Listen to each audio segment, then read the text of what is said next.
A slow week used to totally scare me. The inbox would go quiet for 3, 4 days, and I would start taking my entire business apart in my head.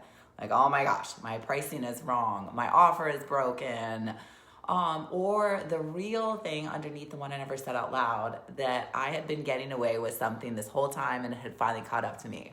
That super crazy imposter syndrome, right? Oh my gosh. By Thursday, I have 3 half-written versions of my business sitting in open tabs, and then someone would book on Friday, and I'd close all the tabs and forget I had ever spiraled until the next slow week when I did the exact same thing. If you do that too, this video is for you, and it's what I wish somebody had said to me 15 years ago. So let me tell you why this quiet week is lying to you and what to do instead of believing it. Super fast, so you know why I'm actually saying this and why I know what I'm talking about. I have an MBA, but that's not where I learned this. I spent close to a decade in corporate sales leaderships. I was with State Farm, then Allstate, in the insurance industry, a very respectable and number, all those sorts of things. Real quotas, real pipelines, and real dry spells where nothing closed for weeks. Then I built a photography business on the side and eventually left corporate to do it full time. That's about 15 years of portrait work now. So I have a lot of experience in a couple different types of industries.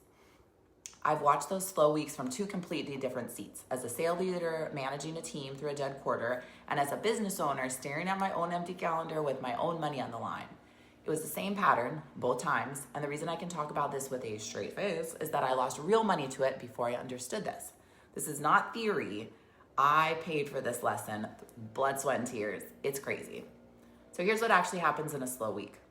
Nothing's changed in your business. Your work is the same work it has been from last week when you felt fine. Your prices are the same, your skills are the same. The only thing that changed is the inbox went quiet. The leads have dried up, nothing's coming in. But your brain can't leave quiet alone. Why is this? Because quiet feels like a threat. So your brain fills it with a story. And the story is never, this is a normal, slow stretch. The story is always dramatic. You peaked, the market turned. Everyone can suddenly tell you're a fraud. But none of that is in the data. You just had a slow week. And that's the only fact that really exists. I had a manager in my insurance days who used to say that the numbers only mean something by the quarter. Not by the day, not by the week, by the quarter. So why is that? And he wasn't just being philosophical or in his head. He just didn't want us doing anything stupid on a Wednesday because Tuesday was slow. Didn't want us dropping a rate or chasing a bad account or panicking a client into a policy that would cancel in 90 days. And I thought he was managing me, and it took me a while to realize he was right about something much bigger than insurance. You can't read a trend off a single quiet stretch. There's not enough information in it to read. The data point is not the direction. You need to have more data before you can actually make an educated guess, and that does take a little bit of time. Now, here's the part that cost me actual money, and that always sucks because nobody wants to lose money. Early in photography, I would panic in the slow weeks and knock my prices down just to get something, anything moving, get some people in the door. Something has to give. And I felt super proactive, like I was doing something.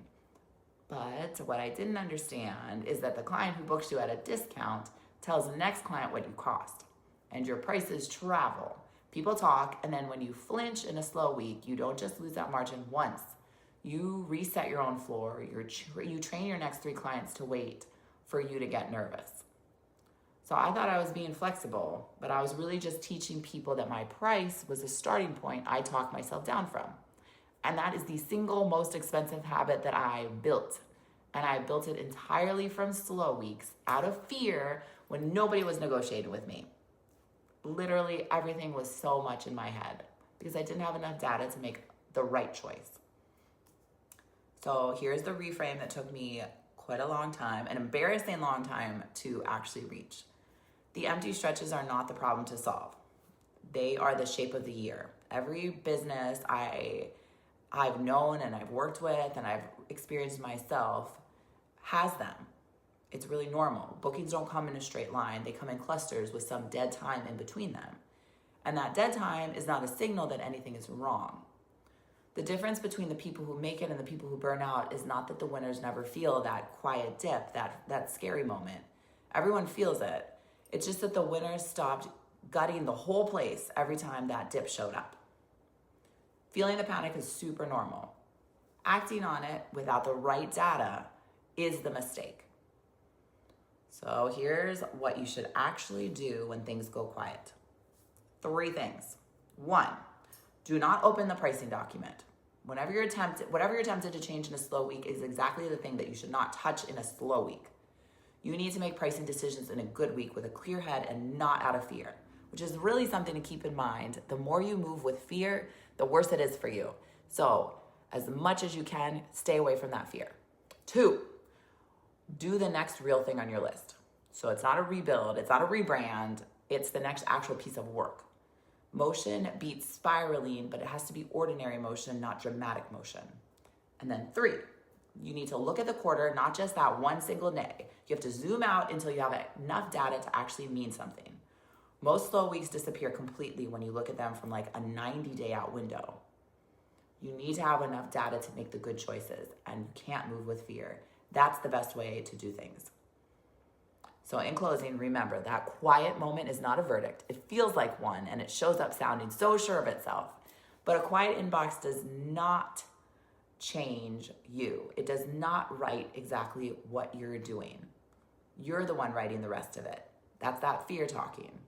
So the next time everything goes still, try to sit with that boring version. You had a slow week, that's it. Don't burn the business down over that slow week. If this helped, subscribe. This is the kind of thing I talk about every week, and I'll see you in the next video.